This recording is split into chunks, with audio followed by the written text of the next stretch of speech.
All right, good evening, everyone, and welcome to our safety forum. Glad you're all here. Today is an opportunity just to engage a little bit, kind of summarize a little bit what we talked about last month at the board meeting, and then just kind of have an open mic. When we get to that point, if you would like to speak, have a comment, you don't have to sign up or anything, but I would ask that you come to the podium so it'll make it a little bit easier for ICRC and then anyone that's listening via the stream live or recorded, they can hear your questions or comments. It would also be great if at that time you could just tell us who you are and how you're connected to the school system and maybe why you're here tonight would be beneficial as well. If you're here in the audience, you do have this sheet. There's some over here if you don't have one. And really, it is a true summary of my comments from the board meeting and then a little bit about tonight as well. And then we will also post this document on social media later this evening. And then we'll also have a thought exchange for those of you that didn't make it, or if you have something that you'd like to add to that. So we'll have a thought exchange about safety in the forum later on this evening as well.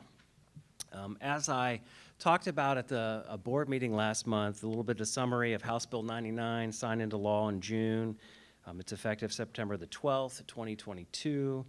It's important to note that the effective date does not mean that it's automatic. The board has to take action to make that kind of happen. As you know, it allows schools to identify individuals that may carry weapons in a school zone. That doesn't mean they would actually carry them on their person all the time. I want to also preface by saying at the last board meeting, I said the last thing we want is our teachers to have guns on their hips, carrying weapons. That's not what we want them to do. We want them to be in their classrooms teaching, building relationships, and building community with our students. There's that summary of House Bill 99. I'm not necessarily going to repeat that portion of it. We can talk about that if you have questions about that as we proceed this evening. Again, as I said, we've not made any decisions about that. We do have robust safety precautions in place. We were happy to hear Chief Mills say that, you know, we're almost a 10. That's great to hear, but we're always looking to improve in what we're doing. We do have that continued relationship with Miami Township Police Department and the Milford Police Department, as well as our fire departments as well. So Jeff and I meet with them regularly. Jeff especially meets with them regularly as well, and then also our school resource officers. If you're here tonight and you have the paper on the backside, you can see some of the things that we have in place right now. Like we have 3 SROs through Miami Township. We recently applied for a grant and received that 4th officer in our schools. Yep, I got it, 4th. I just said we just got the 4th. Just got that. I just signed off on that earlier this week with Chief Mills, so we do have 4 now. We also have our DARE officer, Skip. We do have a liaison with the Milford Police Department. We have Alice training with our staff. We've done Stop the Bleeding with some of our staff. We do have strong mental health supports. Will Cates is our mental health coordinator. We also have a student that reached out to me today. She's also going to be our 988 ambassador. So Will Cates, Dr. Arnold, and myself will be speaking with her about her role and how she can assist our students, staff, and our families as well through that mental health piece through 988. Our doors being locked, I think that's a new protocol in terms of the vestibules out front. I mean, you're going to have to ring in. It's going to be very uncomfortable for parents and folks that come at first, but we're locking it down. You're going to have to ring in just to get into the vestibule now. There'll be ring doorbells at some of the schools that don't have the clear access or sight vision to see that, so you'll see that in place coming up. At the August board meeting, we don't like to give specifics, but we did pass a bid or a contract with 3M Solar. Jeff, give me the name. Thank you, Solar Tint. So we will be doing some 3M film on doors and securing and hardening, if you will, some of our entrances and glassways as well. So here we are. It's a listening session. We're here to talk. We did also receive approximately $250,000 in the most recent grant from Governor DeWine, and that is for some access and some other safety things. We're not going to give specifics about what that's for, and that's after having a conversation with Chief Mills about what we should and should not talk about specifically about that. So with that, I'm going to open it up for questions. If you want to ask some questions or just you have comments in general, the mic is here. Come on up. Yes. School resource officer. So a school resource officer is, we actually split the cost with Miami Township right now. The cost of that SRO, there is an officer, 2 in the elementaries, so they move. And then there one at the junior high and one at the high school, and they're stationed at those 2 buildings across the street all day, every day. And in uniform officers? Yes, in uniform, yes. I'm glad that... Hold on, we gotta either come around with microphones or you gotta come up. So we do have microphones we can pass around, but. Cool. Hi. I'm glad to see that Milford's long-term goal is to have an SRO in each school. Do we have like a goal date, and what does it take to get an SRO in each school? I know you just said we split the cost with, so I'm just curious how quickly that could be achieved? As soon as possible. But, all right, so there are some logistics when I say but. So of course there's always the cost factor. The split between the 2 of us could range anywhere from $60,000 to $75,000 for each entity, for us and for them. There's a shortage of police officers. Chief Mills, Jeff and I had a conversation this week, whereas in the past they would graduate 30, 35 in an academy, they're now graduating 5. So even if we had all the money in the world, it would take about 6 months to get them trained, to get them hired, to get the right personnel. It's certainly, I guess it could be a rookie, but it's not. It's typically not. It's someone that's been on the force for a while, and so it's going to take some time. So even if we had all the money in the world today, it would still take some time and effort to make that happen.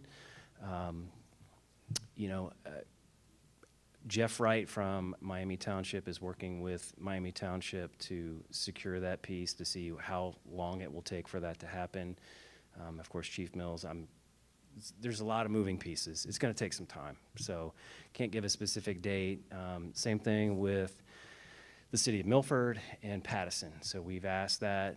They have the information and the memorandum of understanding of how that could work and how we do it currently with Miami Township. So the city of Milford has that. Michael Doss has worked with us as well. We had that meeting last month. So I can't give you a date. It's in process, and I know that they're eager to do it as fast as they can as well. Great question. Anything else? Don't be shy. This will be a short show. Nothing? Here we go. We got one. Come on up. Thank you. Well, just tell your name and how you're connected. That'd be great.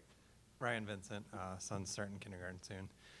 I'm just curious where you are in the decision process of the HB9 and that. Absolutely. So I think the House Bill 99, there are a lot of factors. The board still needs to have more dialogue and discussion about that, get more input from the police departments and how that might look. You know where I stand. I think I can say that I don't believe that the board would want guns on hips. But there are ways to do things that could allow that to happen. So without giving you a whole lot more information, this fall, September, I think part of the problem is we don't know what the training looks like. The information on that is not out. It's vague from the state. 24 hours is clearly not enough. The board could say you need 1,000 hours. They could say you need to pass on a mental evaluation, mental health evaluation. So it's still out there. I can't give you a deadline of when, again, it takes action to make it happen. No action means no guns. So I think that's the best thing for folks to know. No action means no guns. And I think that I'm going to guess if you're here, you've either expressed your concern about that happening or not happening to the board already or to myself, and so they're aware of where we are with that. That's a great question. Thank you for asking. We generated any other questions? Come on up. Oh, you, not shy of the microphone, Amanda Fox. Hi, Gretchen Poplin. I have a couple kids at Milford. It's going to make me really emotional, but I think guns in our school buildings is a terrible, terrible, terrible idea. Why would we want to bring arms where our children are learning? It's insane to me. So, I mean, that's all I have to say, but it's the worst idea in the world. Thank you. Anyone else? Oh, Amanda. All right, so I guess I'm Amanda Fox. I have a small litter of children at Milford. One just graduated. I'm not even kidding. There's one at the high school, there's one at the junior high, and there's one at Boyd E. Smith. The newsletters are getting insane. Yes, there's one every day. Anyway, so what I've heard you say multiple times now, and I'm going to put you on the spot. And I understand that we can't know all the logistics, but I think that it's fair for us to understand what it means when you say teachers aren't going to have guns on the hips. Clearly they're not going to be on the hips, but where are they going to be is the question I have. In a box, Well, in the classroom, no. easily accessible to children? Like, I think Nothing, those are the questions that we have. first of all, nothing, again, unless there's action, no one can have a gun in a school except for a police officer. So no one's going to be carrying a gun, and students cannot have access to a gun. So then what would have happened? Because if the bad guy comes in. Well, again, no one's made that, Amanda, nobody's made that decision yet. But I guess in the decision process, you have to have like some sort of idea of what this looks like to be able Sure. to make an informed, educated decision. So for me as a mom, I'm thinking, okay, there's not a gun on a hip. The gun is in a box off, but if the bad guy comes in and we're all in lockdown, what's the point of the gun being there? Like, it's not gonna do anything. I can't really answer that. So, I mean, I don't mind being put on the spot, but no decision has been made about arming teachers. They have to take action in order for that to happen. Emily, would you like to come up?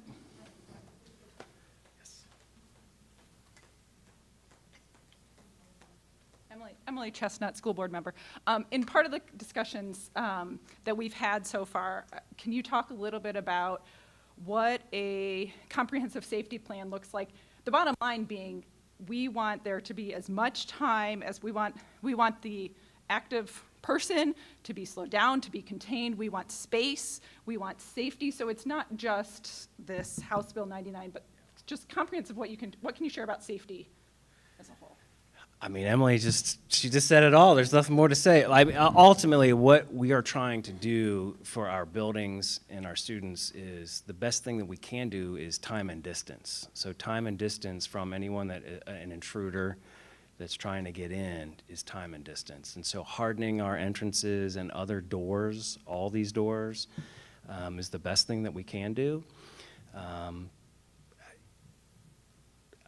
Ultimately, that's what we're here to do, is, from a safety perspective in our conversations with the two police departments is how do we create time and distance for our staff?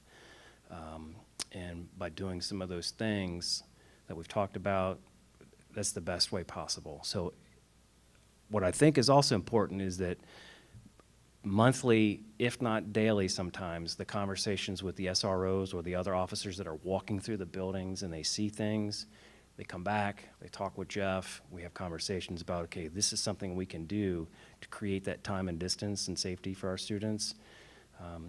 And I think that answers Emily's question or comments, but that's ultimately what we're trying to do, is to try to create that time and distance.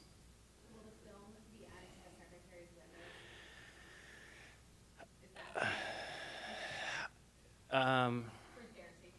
feel like that's for sure. We're going to do our best to. I'm skirting that answer a little bit, because what's the reality is that's a sliding glass that no matter what's there, it's gonna come out. So ultimately, that's why we're going to, you have to buzz in, and if you don't recognize that person or something doesn't feel right, they're not gonna let them in. So yeah.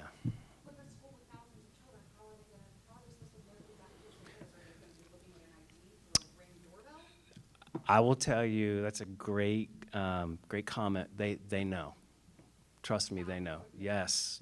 Your elementary principals know every child. No, your building principals know every child, especially elementary. They know every child by name, and probably parents by face, if not by name. So I'm confident in that. But yeah, I mean, it's. Come on up. You've got a new person, so part-time. Yeah.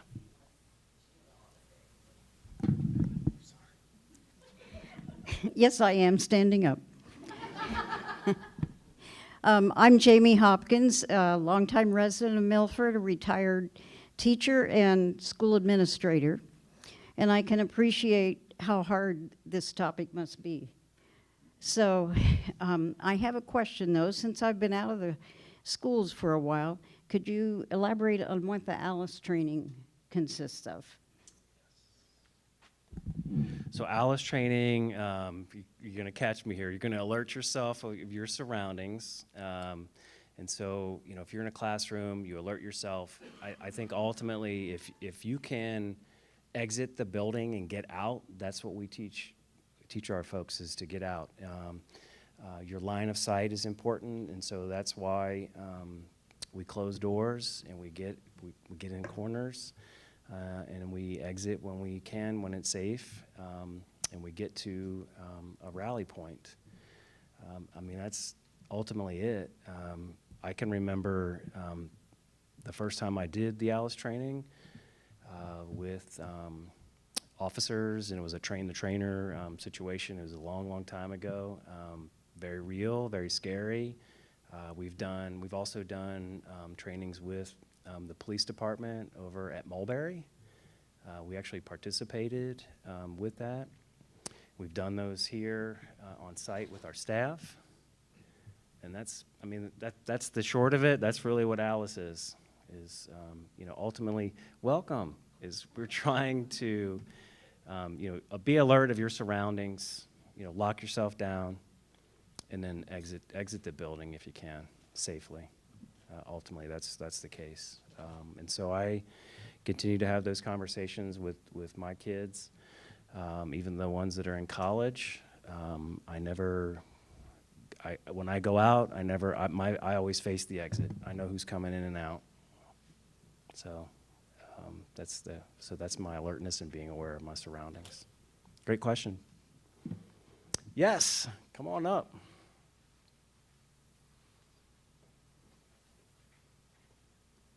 Hi, I'm Tanny Shondel. My son goes to Mulberry. So I kind of have a question/comment. I was at the briefing about the new middle school last week, and I was really excited about some of the sort of innovative ways that they're addressing security in the new building. So people here might want to hear about those, potentially. But here's my follow-up question.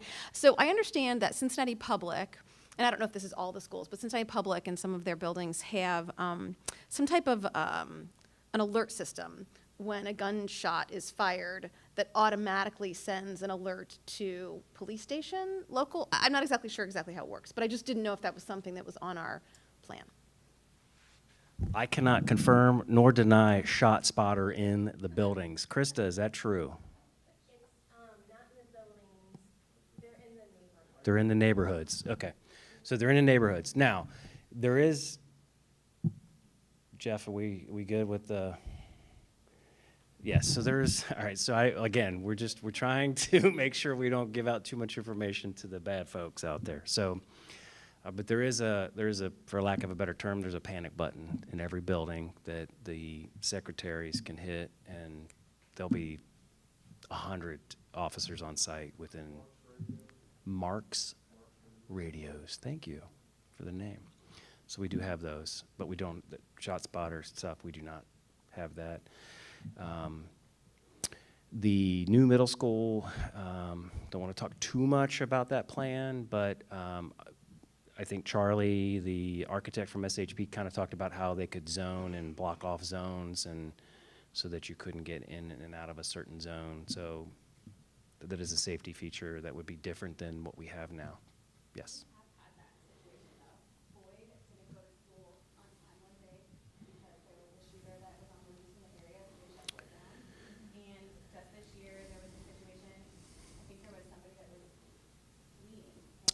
Yes. Yep. We locked down, yeah, we've locked down a couple times. Yep. Mhm. Yep. Any other questions, comments? Come on up. Yes, why not? I'm curious, and I know we're in talks with, Milford Police. I'm curious who has the best practices? What other resources or research are we using? Are we looking to every town, organizations that have tons of research and plans suggested for schools? Yes, great question. I know Jeff also attends the National School Resource Officers Association. So we attend those. We hear from the experts that are kind of in it. You hear from folks like the principal from Columbine, from way back when. But you hear from those folks and you take from their learnings. And so, yes. And so you've got that network of people, the school resource officer folks, the police departments, and they network as well. Absolutely. Yep. Yes.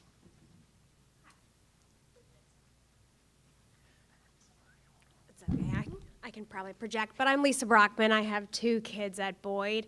I was just wondering, in this whole process, actually probably 2 questions.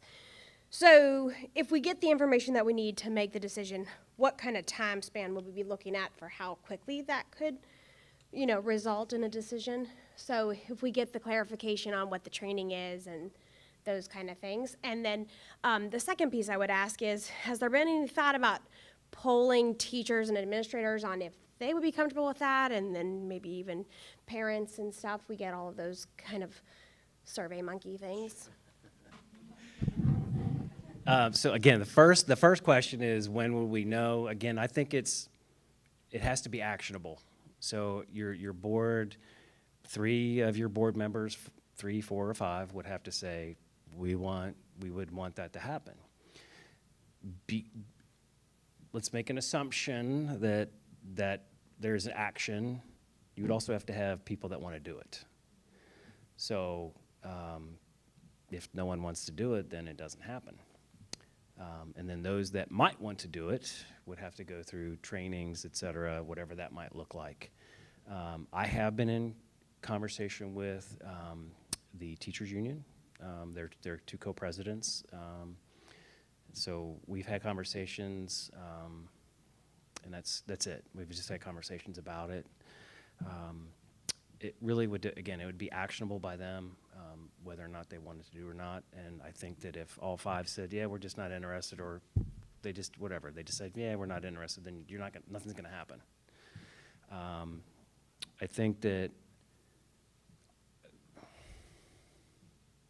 think our focus should be on other items at this time. I'm not sure that spending a lot of energy and worrying, for lack of a better term, about some of this right now is I mean, it's warranted, but again, it has to be actionable. And I think that it's been, pretty loud and clear about what we think, where the path that this community wants to go. So the second question, I think I've already forgotten. Oh, yeah. Okay, so parents, is that all right? So we've got the thought exchange that's coming out tonight. So it's not like a yes, I want or no, I don't, but it's an opportunity for people to have a voice. And again, it's anonymous, and the thoughts will rise to the top of what people are thinking. So that's kind of where we are right now. I think that if something were to change, then we could do a different kind of survey with folks. But again, right now, I don't see us carrying guns in schools. The contact with students is too intimate, and I don't know, I can't say that enough. I just don't think that's what it would look like. Other questions? Come on up. Hello. Oh, I don't even have to move it. Megan Davison, 2 kids at Seipelt, and a husky that he loves. So I know you mentioned speaking with the teachers union, and I know I personally have spoken to some teachers and asked them their thoughts on this and asked them if they were going to say anything, and they're looking to their union to, I guess, put together something to make a stance one way or the other. Has the union given you indication of that stance? And on top of that, has the police departments given you any indication of whether they would support this in the schools? I will not speak for the PDs, the police departments. So I can't really get into that. If both chiefs want to comment on that, I'll let them do that. The teachers union has not come to me and said, we're not doing this or we are doing this. There's not a stance, if you will, on that. That's it. That's all I got. I know it's not. I mean, I don't have an answer. I mean, again, I think that I don't know where they stand. I'm gonna just guess, but. So when we have the next discussion, should there be a next discussion, can we get Mills or someone here to make it clear to the public how the police department feels about this issue? Of course. I mean, you could certainly reach out to them. I mean, Jeff, your comments on anything? No. I mean, I think you got to reach out to them directly and get I don't want to talk for them. So I think it's fair that you could reach out to them directly. Should there be another safety forum like this, then we could certainly ask them to be here. They may not, but I think they will. Yeah. That's a good one. Thank you. Yes, sir. Come on up. You can just come on up. You go and then you come on up. Just wondering if you could talk a little bit about kind of the mental health safety pieces, like the threat assessment team, the mental health interventions, and I don't know what 988 is. You mentioned that. Oh, okay. I'm sorry. All right, so 988 is new. It's like 911, but it's 988 for, if you mean mental health, you need some help or intervention, and so you can call that number and you'll get somebody. Here locally, so you asked me about our what we do here mental health-wise, and then the threat assessments, correct? All right, so we have a mental health coordinator, Will Cates, and then we have, is it 8 or 9, Jenny? Now it's 10. 10 mental health folks in our mental health interventionists in our buildings that we employ. What's great about that is there's no billing, so they don't spend any time billing folks. They spend all their time working with people. So that's a great resource for our faculty if they want it, certainly our students, and then even our families if needed. So that's a great resource. And then we also have, through mental health recovery, Best Point, it's Best Point now, correct? It's Child Focus and Best Point, which used to be Children's Home, which used to be, anyway. So we have a multitude of services that most districts do not have. And we started that a few years ago with Will Cates alone, and then we've grown to 10. So we do have those services. We have Hope Squads.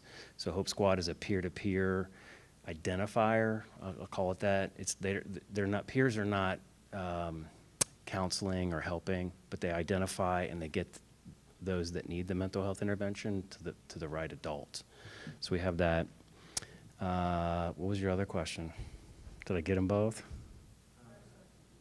Oh, the threat assessment team, thank you. So threat assessment teams are new. They have been identified by Jeff. There's a threat assessment team in each building, and so that's new. And so Jeff is going to work through that piece with each of our building principals and administrators, and it is what it is, right? I mean, it's a threat assessment team. They're going to look at everything beyond just what maybe the SRO or Jeff or the custodians might see as they're and throughout the building. So it could be anyone in that building. So it could be a teacher, it would certainly be the principal, but it could be a custodian, it could be the secretary, just depending upon each building. So it's dependent upon that. Great question, thank you. Sir.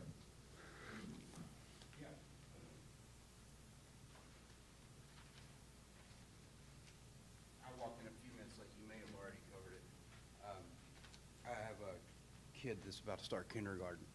So when is the school board making the decision? I have more questions. Okay. So No decision, you're good. So no decision, okay, it has to be actionable. So if we do nothing, then there are no guns. No, right. So the school board will make a decision. You know what, it should say When is could. that? Great question. Could make a You decision. caught that, I appreciate that. It should say could. Thank you, you're right. So just reading down this line here, if is it the teachers, they can say, yes, I'd like to carry a weapon, or no, I'd like to carry a not? All right, so if it's actionable, they have to take action. So if they don't do it, if they don't come, board members. The board members have to take a vote to allow staff to carry. No. Well, it wouldn't exactly happen that way. We would certainly prepare folks for that, and if we were going to go down that path, there would be. Right. Well, right now there's no vote. No, right. There will not be a vote this month at this board meeting. No vote, not going to happen. So in order for a teacher or other staff to carry a weapon, the board must vote to allow that to happen. Now, let's just say it's you. You could come to me and say, I want to carry. I think I can do this. And I could say, no way. I know you too well. Not going to happen. You know what I'm saying? So it's not like an open, it's not the Wild Wild West. I thought there was a mental health evaluation. I mentioned that there could be. There could be. Yes. So would this, if the law is effective, would the teachers be incentivized to carry a weapon? No. So essentially, you're getting free security.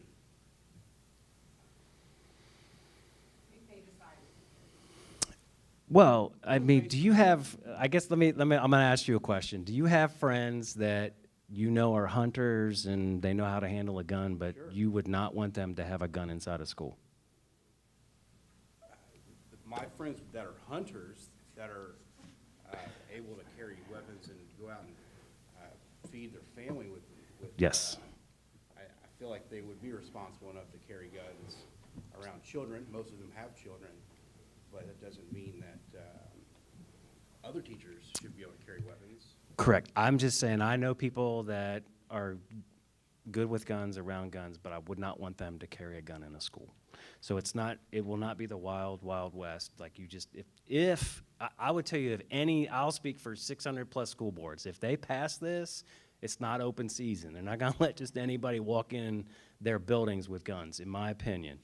And if they do, I don't think that's the right thing for them to do. That's not what's going to happen. They would have to go through training, minimally what the state says, plus whatever they decide as a school board to say you must go above and beyond.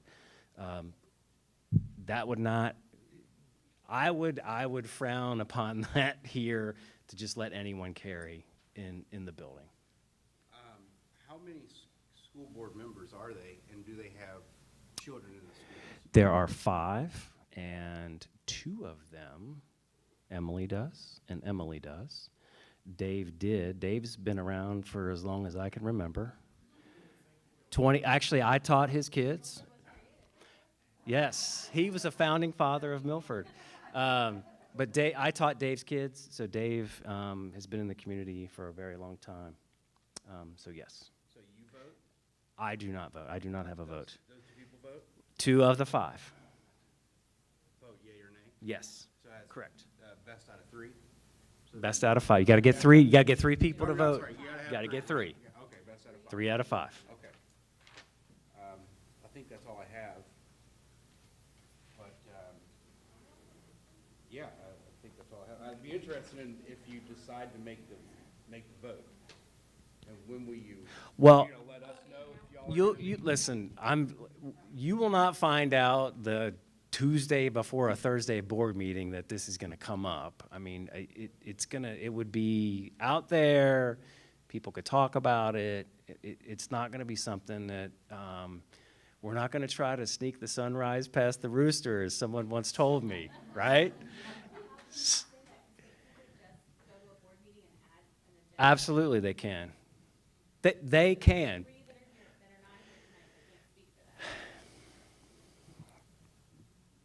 It's not going to happen.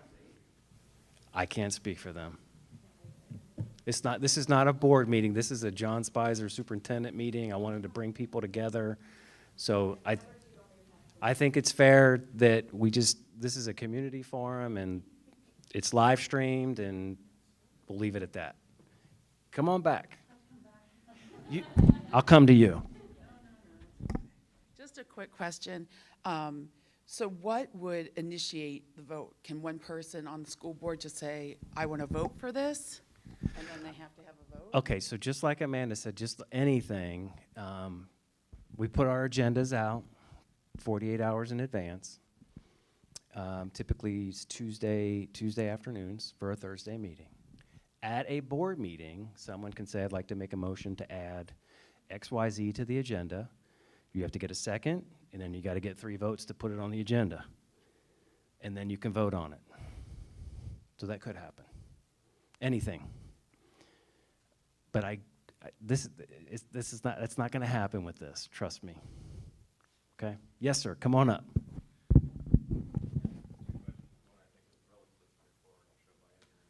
The school resource officer, are they armed? Yes, the school resource officer is armed. I'm sorry, Scott Edens, I have a preschooler. All right, so they're armed. I understand it's your position that you, 1, don't think this will happen, and 2, you don't want it to happen. As you just said, in one meeting, it could be voted into place and it will be allowable. The state set a minimum standard. Does Milford have a plan for what, if any, additional standards they would have around? Whether it be training stored, you said not on hips, is it in a box? I understand you don't want it to be or don't think it will be, but do you have a plan for if it comes to be? That's a very fair question, and the answer is no. No, there's no plan to what the above and beyond training would be. I believe that we would, if the board were to decide that they were going to go down that path or they were going to do that, we would work very closely with our police departments to then determine what above and beyond. I'm here to tell you that 24 is not enough. There's a lot more that would have to happen. Like How the requirements get set? Is that what the board themselves lay that down? Is that what they defer I mean, they could make it policy. My guess is that's what we would do. It would be policy, so therefore they would have to vote on that.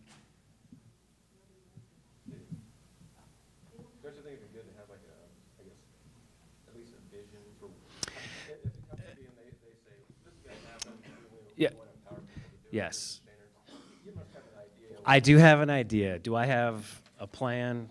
I do not. You know, Jeff and I have had conversations with our school resource officers, or, excuse me, our police chiefs, not our SROs, about what that could look like and above and beyond. Well above and beyond. And again, look, I love my team back here, but I'm not sure I want them to carry guns. You know what I'm saying? You know what I'm saying? Like it's so, you know, it's you know, I don't know. I mean, so it would, well, what I mean is, just because I know you and I know that maybe you can handle a gun does not mean I want you to carry a gun in a school. So the training would be above and beyond whatever the state is asking. 24 hours, in our opinion, is not enough. I don't have specific. I told you, I don't have a plan. We don't have a plan because right now, we've not voted on anything as a board, and I don't foresee that in the next month or two. Again, there's nothing from the state yet, so we don't know. I don't know, so obviously, there's some people that just hear that HB 99 is. Right. Can you clarify that the state actually hasn't given you all of the actionable actions? I've said that earlier. First of all, we don't know what the training looks like because they haven't released it. And just because of September the 12th, that does not mean that it just happens. The board has to take action in order for it to happen. And I do not foresee that happening. I mean, it can't. Right. We know nothing. We know nothing. Yes. Krista, do you have a comment? Come on up. Hi, everyone. I'm our new communications director, Krista Boyle. I'm sensing some frustration at not having final details. So I just want to point out that this forum and your opinions actually are a part of that process, right? So it would not make sense for us to make a ton of decisions and then come to you. So just a friendly communications reminder. And if you haven't taken a paper with the QR code for the thought exchange, they're over there. Come on up. And then Paul. John, do you want to talk after this a little bit about what House Bill 99 in terms of what we can disclose and what's not discoverable and what that Sure, is? as she's walking up, so if any school board decides to allow staff to carry or whatever, access weapons in any way, you don't get to know who they are. It's not a public record. It's not something you can, do a public records request to find out who is or who. So that's part of that. I think that's what Paul was getting at. So it would, any school board that allows it's anonymous, basically. I have two real easy, I'm lobbing them to you, okay? I'm lobbing these questions to you. You can answer them, you can be clear about it. This may be, yeah, truly, it's an underhand. It's two of them. My name's Catherine Kaywood. My husband and I have an incoming kindergartner, and he is our first, like our oldest. So we have no idea, because we're in our mid-30s, what the active shooter drills look like in school. So I want to know, like, step by step, what that looks like, what they're told. We had fire drills, and I think we had, like, tornado drills, and I think that was it. So I want to know what that looks like. And then the three resource officers, what does their day, are they like, do they rotate to different schools? So You're not gonna like my answer. The SRO answer. There are 2 elementary SROs. Like they're gonna rotate. That's all you'll know. Okay. So they don't have like a home base, is all I was trying to ask. no, the 2 elementaries do not have a home base. Plus you've got Officer Skip, who is the DARE officer. So you really have 3 officers, if you will. The junior high and the high school are always there. Okay. every day, all day, every day. What does an active shooter drill look like? It's different per grade level. So a preschooler, a kindergarten, it looks different than it would for a high school student. Why is that? Well, because of their maturity. So a high school student, there was a time when when I was a high school principal, you would make up some, there's a pizza party on Saturday. Well, everybody knew that that meant that lockdown, there's an intruder. Well, we've changed all that because kids need to know. High school kids, junior high kids, they need to know what's going on. So it looks different in each building. Jeff can speak to those if you want him to speak a little bit more. Is there more to say to that, Jeff, you think? I mean, I don't think there's more to say. I understand what my 6-year-old's gonna hear and gonna be asked to do in that scenario, that's all. You should know that those are required by law for us to do those. So that's the other piece. So I know what you're saying. I know what you're saying. But there are some parents that are going to be upset with us. Sure. So one of the changes that's gone on over the last 10 to 15 years, it used to be if something bad happened in a school or around a school, it was immediate go into lockdown. And everybody just, the kids, the teachers, they put their heads down, they hide under the desk, and based on some of the incidents that have happened over the years, that's a static target. It's an easy target. So one of the things that Alice, it's also called run, hide, fight, different things is you put decision-making capabilities within the individuals. So you look at, our high school is 330,000 square feet. And God forbid we've got a bad guy with a gun in our 9th grade community. 2/3 to 3/4 of our high school is relatively safe, and those kids can get out of there and leave and get away from the situation. And that's so ALICE stands for alert, lockdown, which is the first situation, and then information. So we try to get information out to everybody what's going on, where the bad guy might be. And then C is kind of the last, the last resort. C stands for counter. And then E, which is what we want for everybody, is evacuate. So we want to try to get people out, away. A couple of times, time and distance has been mentioned here. Now, a high school student, a 16, 17, 18-year-old student, has the ability to absorb some of that information and make some of those decisions on their own. Your kindergartner, and I've got a first grader, she was a kindergartner, my granddaughter. I'm way too old to have my own 6th grader. But my granddaughter was a kindergartner last year and now is a first grader. She doesn't have that maturity and capability to make those decisions. So obviously when you're looking at kindergartners, first graders, second graders, they're going to be following the lead of their teacher much more than what you may find at the high school level.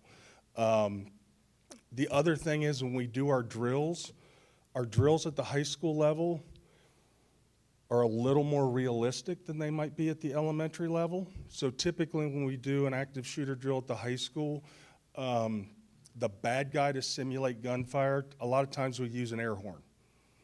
I think everybody's heard an air horn. You go on a boat or whatever, and that's kind of to simulate that. We don't necessarily do that at the elementary level, and especially the younger grades. 4th, 5th, and 6th graders, we talk a little more realistic with them than we do.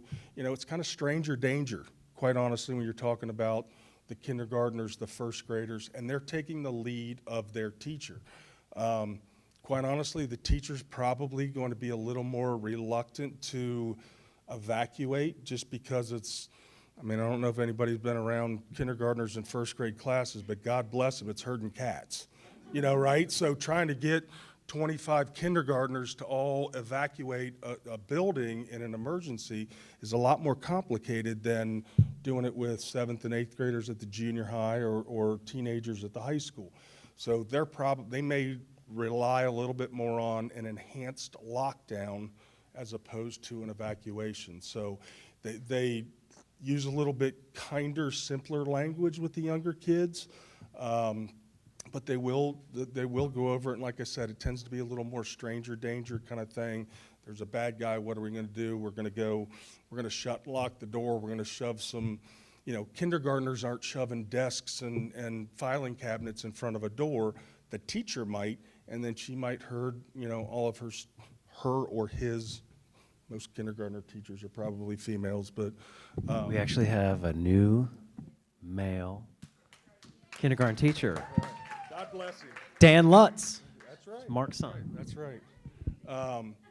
So it does look a little bit different for the younger kids, and then obviously as they get a little bit older, it gets a little more realistic, and we talk more, real life with the older kids. So, and as Mr. Spicer mentioned, it is a requirement by law.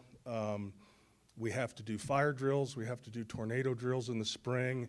We are required to do 3 school safety drills a year, one of which has to be a rapid evacuation, one of which has to be a lockdown, and the third one, we've got a little more flexibility on what we do. So that's what we're required to do, and obviously that is what we do. And we coordinate that with the local police department, City of Milford down at Pattison, and then, with our elementary SROs at our Miami Township schools as well. Okay, so is that what you're calling then? Like in kindergarten, you say, okay, we're doing a school safety drill. Today, we're gonna practice lining up and getting the heck out of the building as fast as we can. So we're not telling our kindergartners, there's a shooter. Correct. We're not scaring our kindergarten kids half to death. No, that doesn't help anything. That's not the goal of what we want to do. It's, hey, something's going on, follow your teacher, listen to what your teacher has to say, and that's what we'll do, so.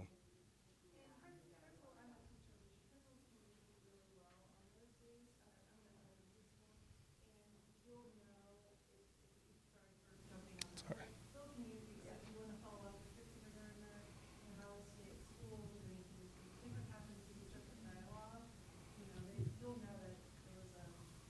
Yeah, no, I genuinely was not worried that you guys were gonna mentally abandon I seriously was not, that's why I said I was just logging it, just for educational, for my own, because I didn't do it when we were kids, and I just totally just wondered from my 6-year-old's eyes what they look like, that's all.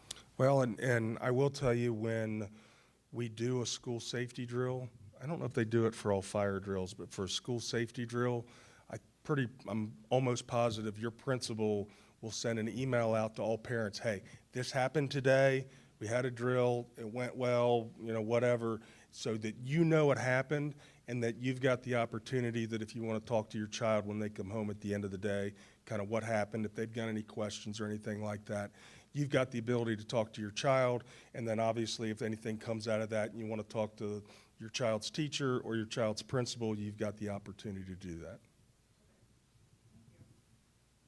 Thanks, Jeff. Thanks for the softball. Here and then there. Here and then there.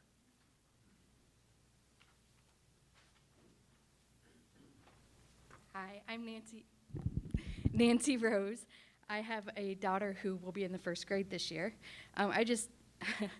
Maybe I'm going to play a little bit of devil's advocate because I'm kind of one of those people. I am not for every person having a gun on their hip by any means, but I am not for leaving my children unprotected. And I understand you guys are doing everything you can to prevent that. I know nobody here in their right mind would be like, yes, leave our children unprotected. It's not what I'm saying. Has there been any talk about maybe, and I know money, like a private security or a former military person coming in? And is there any chance of community fundraising to help move something like that along? All right, great questions. I think that I do think you bring up a very valid point, and that is, I've heard Jeff say this before, is in our police department, we're a soft target. We are. I think that the best thing you can do is support your police and fire levies. And that's the best way for us to get a school resource officer at every building. So I really don't want to go down the path of ex-military and, you know, not everyone that's ex-military has the expertise to carry a weapon and to protect, but I hear what you're saying and I agree with you. We're soft targets. I mean, that's the reality. You know, hospitals, soft targets. So I think the best thing we can do is support our police and fire levies. You know, talk with your council members and your Miami Township, and you know, let them know that you support an SRO in every building. And I know I'm kind of putting a lot of pressure on those political folks, but that's the reality. Is we're willing to split that cost with them. I mean, that's a lot of money. For a school district to take on, and your township and your city to take on that expense, because it's like I said, it's anywhere from $60,000 to $75,000 for each entity to have one. So they're going to put in 60 to 75. We're putting in 60 to 75. Multiply that times X. It's a lot of money. Emily.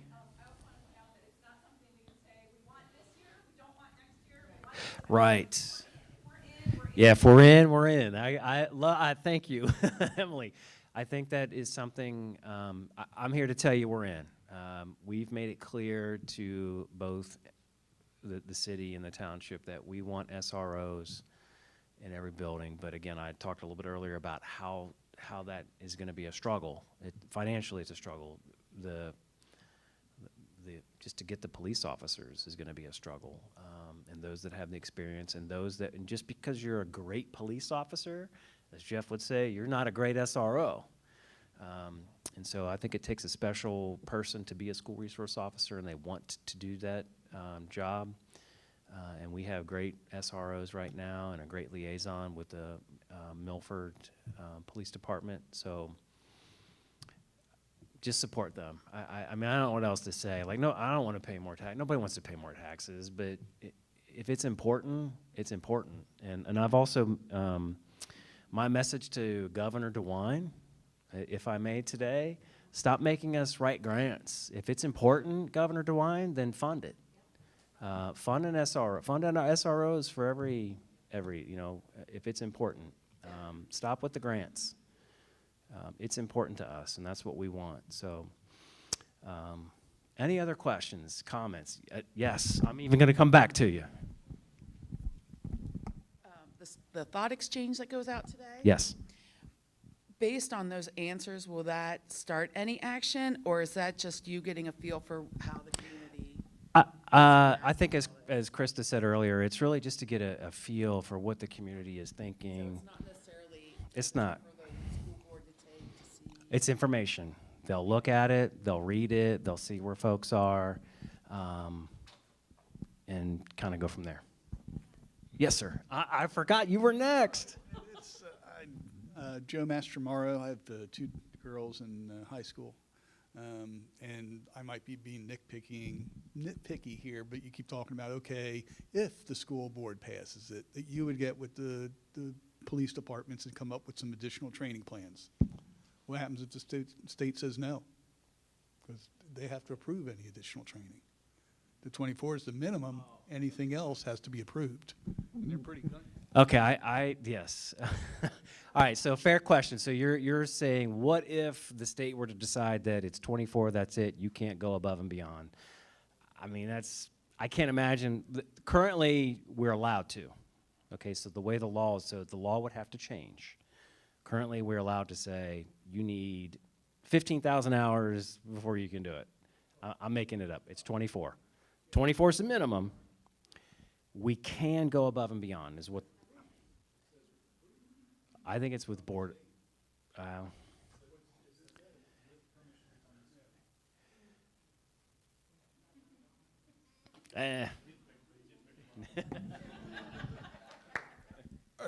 am not an attorney, but from what I have read, the state minimum is 24 hours. They have not come out yet and dictated to us what that 24 hours looks like. However, House Bill 99 gives the school board, if they vote in favor of this, to increase that minimum requirement for their staff in their school district. So Sycamore, Williamsburg, Batavia, whatever, they could say 24 hours is great for us. Milford could say we want 50 or 15,000, as John said. That our school board has the authority to increase that minimum training above the 24 hours. The state's already given us permission. House Bill 99 gives the board the authorization to increase that training requirement. Again, I'm not an attorney, that's the way I read it, so.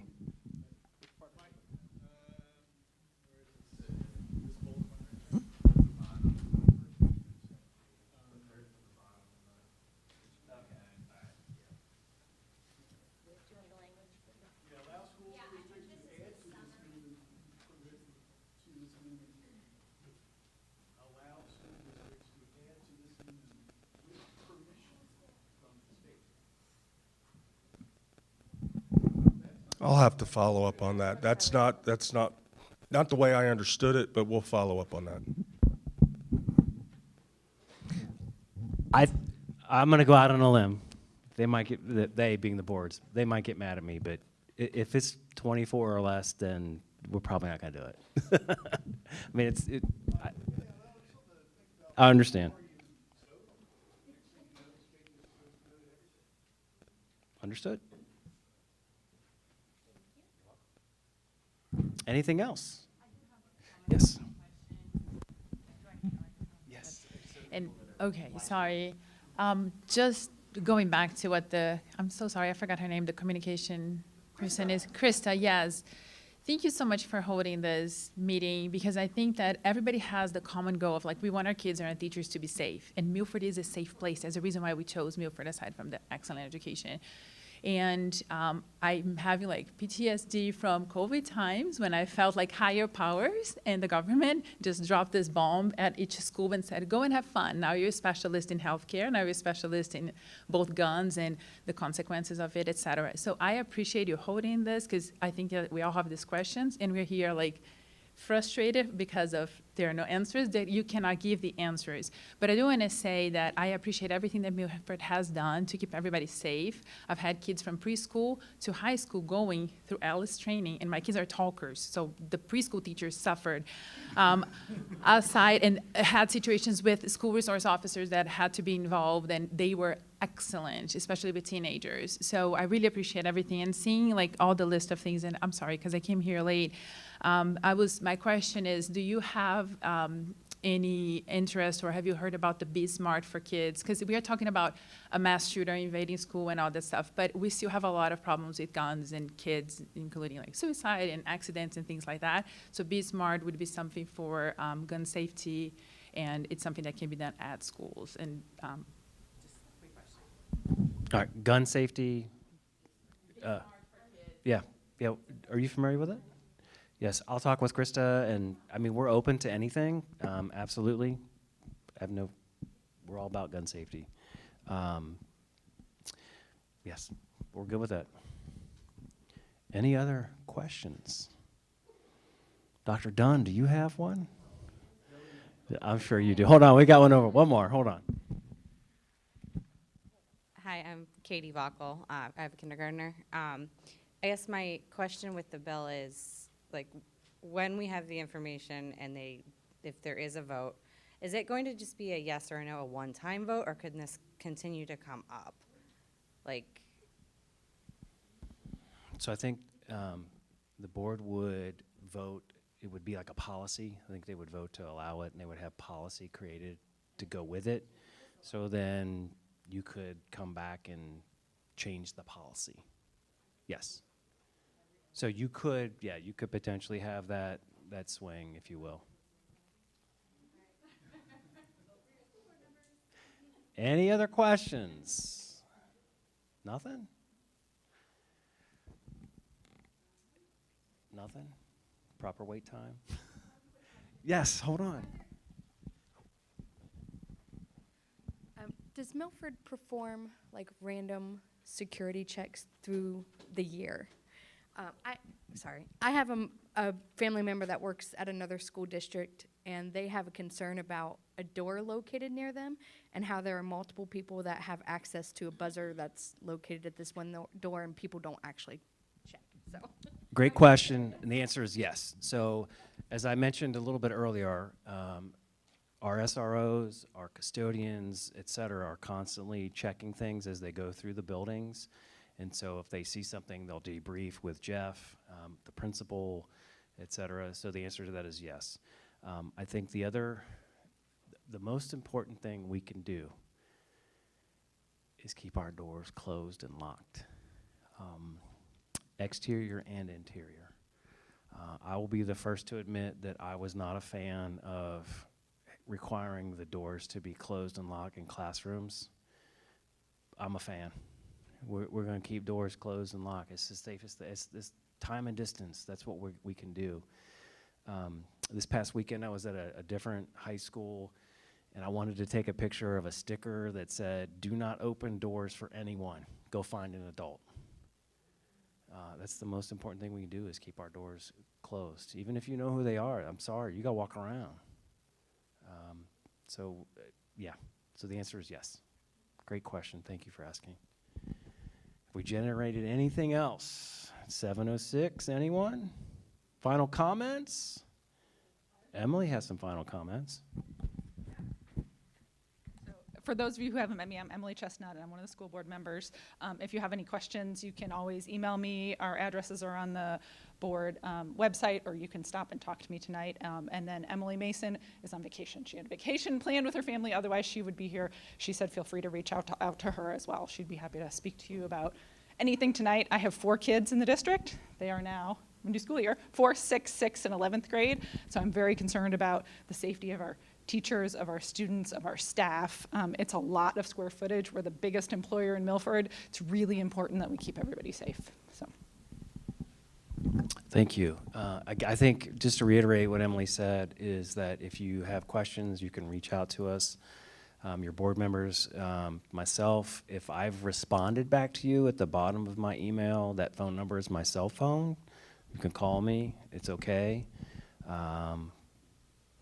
Call anytime, text, email. We're here for you. We're here to listen. I think, but most importantly is, we do want your kids to be safe when they're here. That's the number one thing that we can do for you and for your students, your children, and we'll continue to do that. We take it very seriously, and we will continue to do that, and we will continue our partnership with our first responders. They are great partners. The township and the city have been great to us, and I'm sorry if I put them on the spot a little bit about supporting, the SRO piece, but it is important to us as well. So, anything else? We'll hang out for a little bit if you want to catch us. Otherwise, we're going to sign off. Thanks for coming, and thanks for listening, for those that are streaming.